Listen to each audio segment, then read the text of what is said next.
Cool, so we can shit on them, but shorty generous. She wanna pack her little friends inside the 4-door. Looking at the ass, cause you the shit, but shorty in her own class on her. She know how I'm coming by her. In the height of slavery, I probably slapped the shit out of one of them little they ever tried to play with her. Probably lose my life, but shit, I proudly take their love. Simply cause I live for you.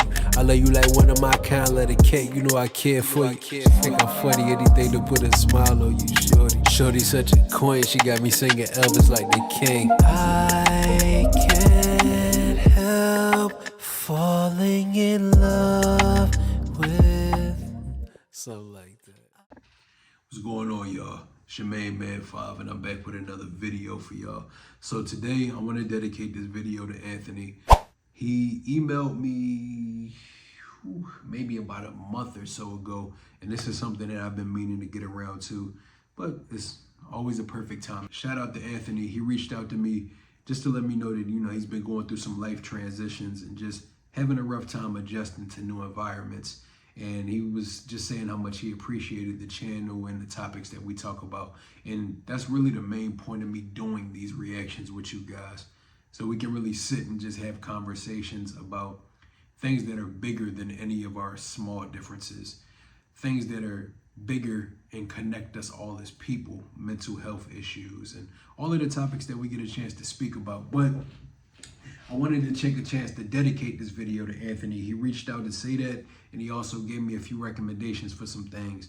Now, I'm a little bit backed up in the queue right now, so I don't have time to do the entire album, but I do plan to get around to it. But Anthony, what I will do for you is I'm gonna check out a band called The Clash for the very first time. I'm gonna be checking out the title track of the album that he recommended, and it's called London Calling. I've never heard anything from this band or even ever heard of them in general. I'm excited, and based off of the fact that he watched the channel and says that it's been helping him through some tough times, I'm gonna assume that it has a lot of depth to the lyrics of it, and it's something that'll give me some room to really just have conversation. So I'm excited to hear this. Again, I hope you're adjusting well, and I hope everything is turning around for the best in your situation. Feel free to reach back out after you hear this and just let me know how everything's going. Update me. Let's have some more conversation. But before we do get started, I'm gonna put the QR code to our Patreon right here. And as y'all do know, recently we started our new membership tab. Make sure y'all go check that out. Shout out to Michael and Jamie for being our very first members on the channel. If you guys want access to some early content as far as things that you guys may be waiting on, like this or anything moving forward that's gonna be coming out on YouTube, make sure you go check out the membership. It'll give you the chance to not only be able to see videos early, but also have access to some videos that we just want to bless our members with that we might not put out to the public. And also we have a second tier where there'll be album reactions on there coming out early as well as some bonus stuff that I'm not really going to talk about right now. But make sure you go check it out. I'm excited to grow that, and I'm excited to keep on growing our Patreon, which will also have all of our block content, a lot of bonus things like the Versus series that we've been doing, full-length movie reactions coming off of our second channel, and just a lot of fun things. So our biggest goal is to be able to add value to you guys. As much as you add value and help support us and continue to grow and build, it means the absolute world. But without further ado, let's get right into this video right here.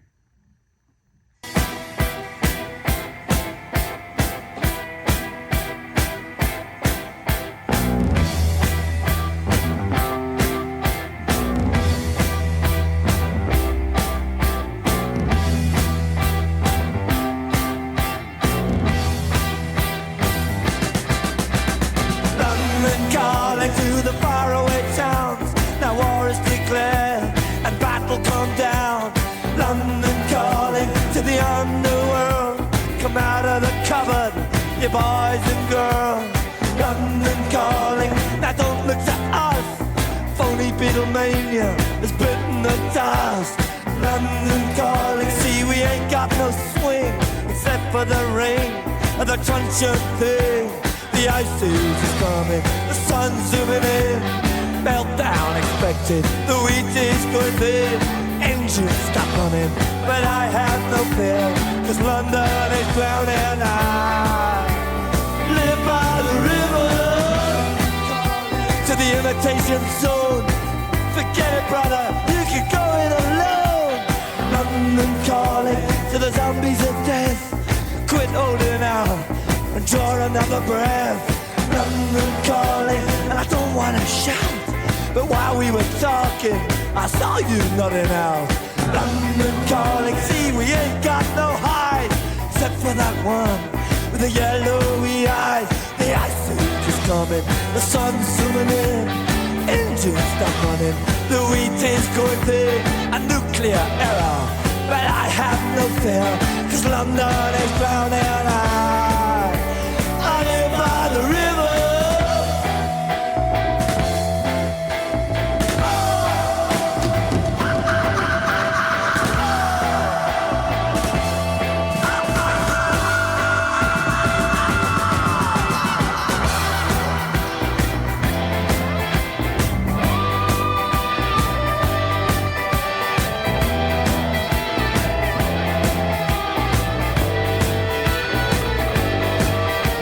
The ice is coming, the sun's zooming in, engines stop running, the wheat is going thin, a nuclear error, but I have no fear, cause London is drowning.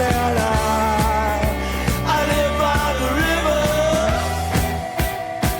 Oh, oh, oh, oh. Oh, oh, oh.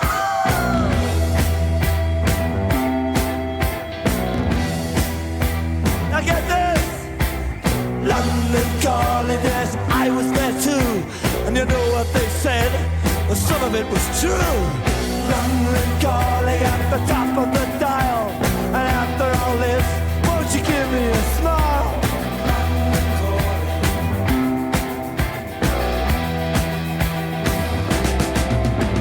I never felt so much alike. That was dope. That's dope as fuck. That's giving the energy of just straight up rebellion music. And that's something that's kind of reminiscent of a lot of the music that I have been listening to recently. So I can definitely see why Anthony recommended that. It's definitely up the alley and lane of some of the stuff that I've been listening to. As far as seeming as though it's talking about just going against the grain and calling out the country that they come from for all of their bullshit, calling them out for bigotry and the classism and all of the things that hold the have-nots back from being able to succeed and put themselves in position to win the same way that the hierarchy does, if that makes any kind of sense. I feel as though it's like giving the same energy of like listening to, I'll compare it to like The Wall.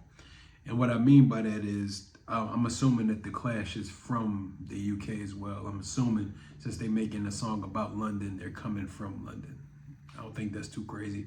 But before I do go deeper, make sure y'all comment down below. Let me know some details about the band, Anthony, you as well. Let me know a little bit more about the band. Who's in it, who's doing what. Tell me where they started from, all of the things that I like to know to get more familiar with bands, especially if I move forward with listening to more of their music. But this really just seems like a song about attacking classism, attacking the fact that, you know, the hierarchy likes to make it seem like the people who don't come from status and power don't deserve to be let in on what's really going on and how everything, as far as the decisions that they make, affect all of us. It seems to really just be, and the reason why I compared it to animals is because it seems to just straight up be talking about the pigs of the country, the greed, the ambition, and the way that people's ambition turned them into monsters, and the way that it destroys everybody that's below them, the way that they just take and take and take, and there's no reprieve for the people that are trying to survive out there and feed their families. It really just seems to be talking about whatever the political strain was that may have been going on around this time. It says this album came out in '79. It makes sense because I think The Wall came out in '77. So I'm assuming that decade there was a lot of things going on in the UK. Make sure y'all comment down below. Give me a little bit more insight of what was going on at that point in time, especially if you're from the UK. I know we get a lot of viewership coming from there, so fill in those gaps for me. But this really just seems to be kind of taking a poke at them and letting them know that I don't care about all of the things that y'all try to do, the narratives that you try to push, and the propaganda that you use to try to distract us from what's really going on. All of the issues and all of the mess that you created is going to be the very undoing of the country and city that we love so very much. I like that line in a way that it personifies exactly what they're giving. Rebellion music. London is drowning, but I live by the river. At the end of the day, when it goes down, I'll laugh. I'll be able to stand here because I recognize that this is what's coming. A country divided is a country that will always fall. And I think it's always been prophetic because music like this coming from the 70s rings even more true now than it ever has. And the reason why I say this, and something that I say to a lot of friends of mine, is I don't feel like the world has changed. I just feel like the biggest difference is now we can see it in 4K. Now the media is right in our faces through these phones, through these computers, through YouTube. We get to see a lot of the mess going on, and what it really is a lot of fear tactics to scare people into submissiveness. A lot of fear tactics to make people feel as though we need to hide and cuddle under the government so they can protect us. When, to be honest, the hierarchy doesn't always have our best interest at heart. The food that they give us, the quality of life that we have, and the quality of life that some people doing a lot worse than some of us have.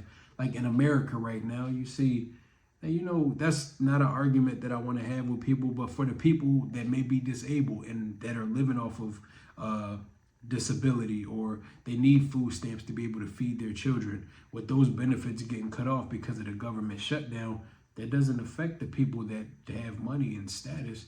That affects the have-nots, that affects the hungry, that affects the masses. Because no matter how we want to look at it, 98% of the world is struggling. 98% of the world is trying to figure out how to get out of living paycheck to paycheck and be able to take care of the family as well as pursue your own dreams. Let's take it a step back. 98% of the world is trying to get their head above water to be able to get enough reprieve to be able to dream of doing something better. I feel like when you're struggling and you don't have the bare necessities to take care of yourself and the people that you love, it's hard to dream. It's hard to focus on being ambitious. It's hard to focus on being the type of person who sees the beauty in the world and the opportunity out there. Because I'm a big advocate for the fact that there is opportunity out there. I feel as though God has the last say. So regardless of what any man or law puts into place, it doesn't take away from the fact that you have the ability to go out there and do and become whatever it is that you want, regardless of your circumstances. I truly do believe that, but I do believe there are a lot of things put in place to hold people back and keep the poor poor, because the working class citizens carry the country. The working class citizens keep the world moving. And if everybody made it into their brain where it's like, you know, oh, I want to own my own companies, or I want to do this, or I want to do that, that takes away from productivity. If people wanted to make themselves more healthy, that takes away from the money that Big Pharma is able to take by making sure that everybody stays unhealthy, sick, all of the above. But I'm not going to go too deep. This song just really seems to be rebellious music. It seems to really just be talking about the perspective of wanting to watch the hierarchy burn, wanting to watch all of the trouble and trauma that they put on this very place that they love come back to bite them in their ass. If the city has to burn down to ashes and we have to rebuild it through unity, sometimes you have to destroy before you can rebuild again for a better purpose. And that's really just the vibe that it's given me. Even down to that shot that they threw at the Beatles, at least that's what I took away from it. It seems as though they're trying to say that, like, that's manufactured music, that's manufactured success. That's what the hierarchy and the people and the status and the music business out there, that takes it back to Wish You Were Here. All of these music executives and all of these big wigs and these labels and etc., they push and put success on the people that they want to. It seems like they're trying to say that that's your boys. The people that are out here struggling don't relate to the lifestyle of the Beatles. Yes, their music is beautiful and a lot of people relate to the messages, but I'm saying the level of status and success that they found doesn't help the people that are out here struggling. So the Clash seems to be people that make music for the people. Similar to when I was just listening to Radiohead, this is just music for the people, by the people. That's the energy that it gives me. But if I'm tripping and none of that applies in any kind of way, sometimes I overshoot it and get a little bit too preachy. But comment down below. Let me know your thoughts on the song. Let me know what you took away. And let me know what it means to you. What does this song take you back to? And what experiences in your life does anything that I have just said resonate with? Yeah, I know I like to always hear testimonies and hear some of the storms that you guys have made it out of. And as well as how some of these messages in this music resonate with you and what you've been through, some of your personal experiences. But yeah, if you enjoyed this reaction, make sure you like, comment, and subscribe. Turn on your post notification bell so you stay in tune every time we drop another banger like this. And as also, thank Anthony down in the comments for this, because this is a band that nobody's ever recommended before, and more than likely something that I never would have heard before if it wouldn't have been for him. So again, shout out to Anthony. I hope everything's going well, and I hope you're adjusting the way that we talked about. I look forward to hearing from you again, and I hope you specifically enjoy this reaction. So it's for you, buddy. And as always, I'm gonna put the QR code to our Patreon right here. Shout out to all of our beautiful patrons, and shout out to our new members on the channel. I already explained some of the benefits, but make sure you go check it out. Get into them. We got a lot of really good stuff coming on both Patreon and in our membership tab. Join the membership if you want some early access, but join the Patreon if you want bonus content, all of the block content that you guys have been asking for, on top of just some great stuff that we're working on. It's a lot of creative and fun stuff on the way, so make sure you stay in tune. But until next time, I go by the name of 5, and that's all I got. Peace. How does this go? You wanna know? You've never been here before. Go with the flow. We'll take it slow. No need to rush.